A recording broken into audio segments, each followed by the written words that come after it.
Hello అండి, నమస్తే. నేను మీ శ్రీలత. ఈరోజు మనము కజ్జికాయలు ఎలా ప్రిపేర్ చేసుకోవాలో చూపిస్తానండి. అలాగే నేను ఈ బాండీలో 4 గ్లాసెస్ తీసుకున్నానండి రవ్వ. 4 గ్లాసెస్ అంటే 1 kg రవ్వ అండి. ఇది 1 kg రవ్వ. అలాగే తగు మాత్రంగా మనం కొంచెంగా ఎండు కొబ్బరి తురుముకొని కొంచెం నేతిలో వేయించుకోవచ్చు, లేదంటే మామూలుగా వేయించి కూడా వేసుకోవచ్చు. ఓకే, నేను కొంచెం నేతిలో వేయించుకున్నాను. అలాగే కొబ్బరి షుగర్ అయితే వేయించుకున్నాను. మీకు ఎంత కావాలో అంత వేసుకోవచ్చు అండి. షుగర్ని వేసుకొని తీపి సరిపోయిందా లేదా, అలాగే కొబ్బరి కూడా సరిపోయిందా లేదా. ఎక్కువగా ఉన్న కొబ్బరి పాడైపోతుందండి. అలాగే తగు మాత్రంగా వేసుకోవాలి.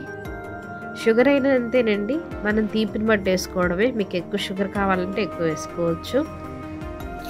అలాగే గోధుమ పిండి మనము ప్రిపేర్ చేసుకుందాము. సాల్ట్ వేసుకొని అలాగే పిండి ముద్దను రెడీ చేసుకొని పక్కన ఒక 10 minutes పాటు మనము పక్కన పెట్టుకోవాలి.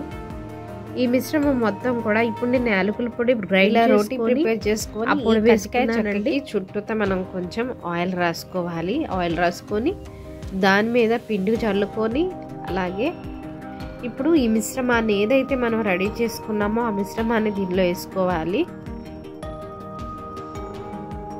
చాలా జాగ్రత్తగా ప్రిపేర్ చేసుకోవాలండి. ఈ రోటీ చెక్క గట్టిగా వత్తినట్టయితే అది పగిలిపోతుందండి. ఇది ఏమాత్రం పగిలిపోయినా ఆయిల్లో రవ్వ మొత్తం వెళ్ళిపోతుందండి ఆయిల్లో. అప్పుడు ఏమంటే కజ్జికాయ మీదకి మీకు ఆ రవ్వ అంతా ఎండుకుపోయి అలా మాడిపోయినట్టు దాని మీద కనపడుతుంది. బాగోదు కదా, జాగ్రత్తగా వేసుకోవాలి.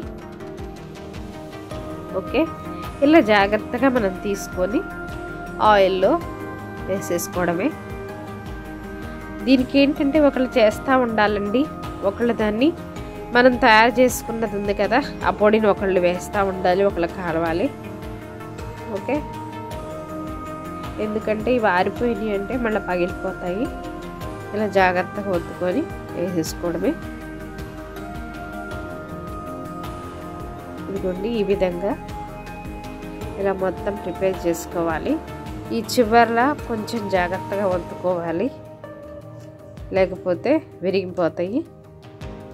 ఇంత జాగ్రత్తగా అటు సైడ్ ఇటు సైడ్ జాగ్రత్తగా తీసుకోవడమేనండి. చూసారు కదా, ఇలా కొన్ని పక్కన ఇలా పెట్టుకొని తర్వాత కాల్ చేసుకుంటే సరిపోతుంది. ఒక్కొక్కటి చేయాలంటే కష్టం కదా, ముందుగానే ప్రిపేర్ చేసుకొని అలా పెట్టేసుకుందాము. అలా మొత్తం నేను ప్రిపేర్ చేసుకున్న తర్వాత బాండీలో నూనె వేసుకున్నాను. అలా కొంచెం ఎక్కువ వేసుకోవాలండి ఎప్పుడు కూడా పిండి వంటలకి. ఓకే, అలా ఒక 5-6 వేసేసుకొని వాయిల్గా తీసేసుకొని మొత్తం ఫాస్ట్గా అయిపోతుంది. ముందు మొత్తం మనం కజ్జికాయలు ఎలా ఒత్తుకోవాలి అవన్నీ కూడా ప్రిపేర్ చేసుకోవాలి. ఒత్తుకొని తర్వాత కాల్చుకుంటే ఈజీ అయిపోతుంది ఫాస్ట్గా. చాలా బాగుంటాయండి కజ్జికాయలు, మీరు కూడా ట్రై చేయండి. ఓకే, మాది క్రిస్మస్ కదండి.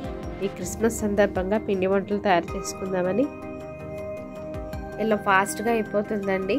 పిండి ఎప్పుడు కూడా మనం గోధుమ పిండినే వాడుకోవాలి. మైదా హెల్త్కి మంచిది కాదు కాబట్టి పైగా అవి సాగిపోతాయి. అదే గోధుమ పిండి అయితే చాలా మంచిది హెల్త్కి కూడా, కాబట్టి గోధుమ పిండి మాత్రమే ప్రిఫర్ చేస్తాను నేను. ఆ గోధుమ పిండిలో మనం ఇలాగా రోటీ చేసుకునే ముందు మనం పిండి బాగా మెత్తగా ఉండాలంటే మనం కాస్త నూనె వేసుకోవాలండి. అలాగే సాల్ట్ వేసుకొని మెత్తగా కలిపి పక్కన పెట్టుకోవాలి ఒక 1/2 గంట అయినా. ఓకే, తర్వాత మనం ఇదంతా ప్రిపేర్ చేసుకోవాలి.